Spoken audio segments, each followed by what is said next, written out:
বিসমিল্লাহির রহমানির রহিম। আজকে আবার চলে আসলাম আসলে আমাদের ফ্যামিলি অ্যাগ্রোর পক্ষ থেকে ধারাবাহিকতা যে ভিডিওগুলো করি।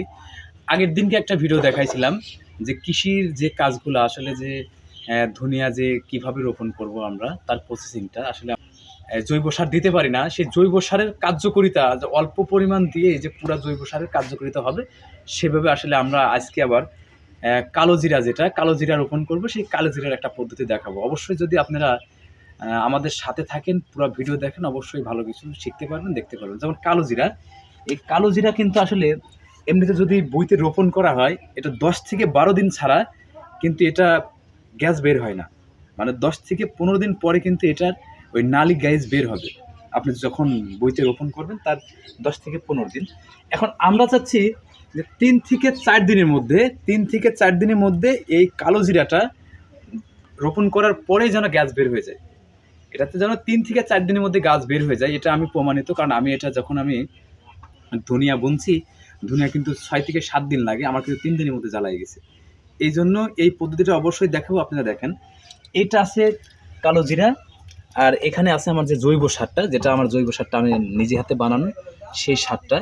এই দুইটা সার মিলে কিন্তু এই দুইটা সার, এখানে জৈব সার, এখানে কালো জিরা, এই দুইটা মিশাবো, কিন্তু মিশ্রণ করে কিন্তু আমরা বুনবো। এই কালো জিরাটা কিন্তু ভালো করে দেখেন, এটা কিন্তু ভিজানো। মানে আমাদের গ্রাম্য সবাই যারা চাষ করে, যারা বড় চাষিরা আছে, তারাও কিন্তু আসলে কালো জিরা মানে শুকনায় বোনে। আর আমরা কিন্তু এটা 2 দিন ভিজায় রাখছি, ভিজায় রাখার পরে কিন্তু এটা একদম নরম হয়ে গেছে। এখন কিন্তু আমরা এর সাথে এই জৈব সারটা মিশ্রণ করব। আপনারা দেখেন, এই জৈব সারটা কিন্তু আমরা মিশ্রণ করব।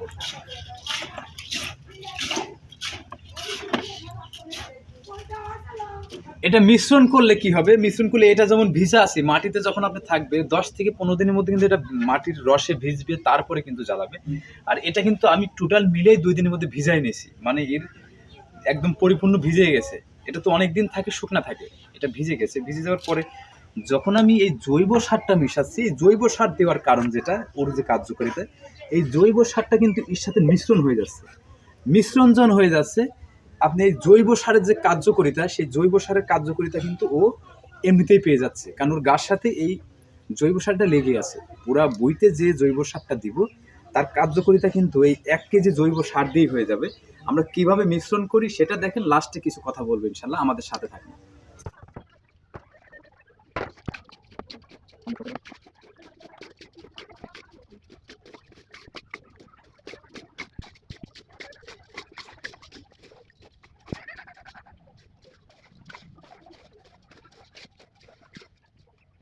হ্যাঁ, আমরা আসলে মিশ্রণ করার পরে কিন্তু আমরা আবার ফিরে আসলাম। দেখেন আপনারা কার্যকারিতা, এখন কিন্তু এই জৈব সারটা আর এই কালো জিরাটা কিন্তু মিশে গেছে।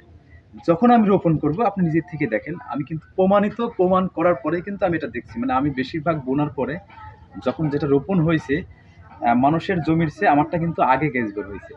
এই পদ্ধতিটা দেখার পরে কিন্তু আমি ভিডিওটা করছি। আপনি দেখেন, ভিজা হয়ে গেছে, ভিজানোর পরে মিশ্রণ হয়ে গেছে। মিশ্রণ হওয়ার পরে যদি আমি এখন বলি, অবশ্যই কিন্তু 3 থেকে 4 দিনের মধ্যে এটা গ্যাস বের হয়ে যাবে।